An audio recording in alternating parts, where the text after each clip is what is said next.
Pocket sevens. Sexine opens. Who is Doc Sands? We flat him with sevens. Hit a set, which is no problem. Probably raising this flop if he did bet, since it's kind of drawly. I'd flat it sometimes too, though. So it checks to us, and we clearly going to bet for value, and he calls. And got to bet again. I like to bet pretty big on this turn. It's a very drawy turn now, and the hands that check call can definitely have turned straight draw. So I bet 6,500. I might even like a little bit more, but I think that's fine. And pretty awful river for us. I mean, it's just, we can't really. Seems just pretty insane to, expect to get value at this point on this river. I mean, Queen King got there, and 8 got there, backdoor flush got there. So it's pretty tough if he checks again, but want to bet and assume I'm going to get called by worse. So yeah, I just checked behind it. He had the ace-9, so it's really crappy run out for us. Probably could have got a lot more if the turn river had been better, but gotta take what you can. So King Queen suited here, we just fold to Leonon because he's so short. Otherwise, we'd certainly want to play it. King 10 suited, we will though. Get called by Doc Sands again. Flop another Broadway straight, and we're just gonna bet it for value and get a fold. Ace Jack in the small blind.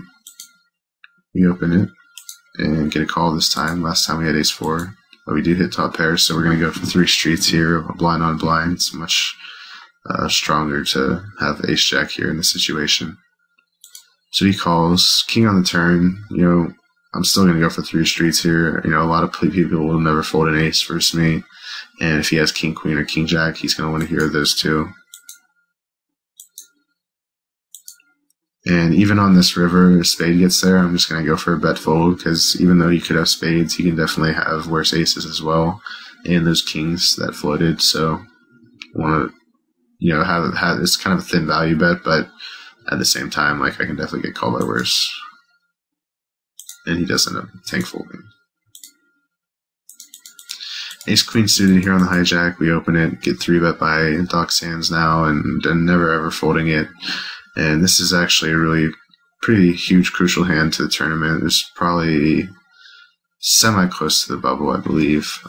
But anyway, Ace Queen suited, we're about 100 big blinds deep. He's making it a little over 2.5x. I don't want to get it in or anything. I don't think we have any kind of dynamic like that right now, but I'm certainly not going to fold it when I open the hijack and he's an aggressive player.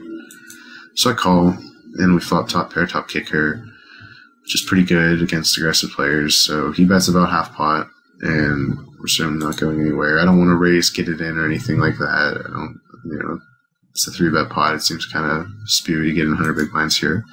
So we call, and he bets again on the turn, and I still have top kicker, so I'm not just going to fold to a turn bet.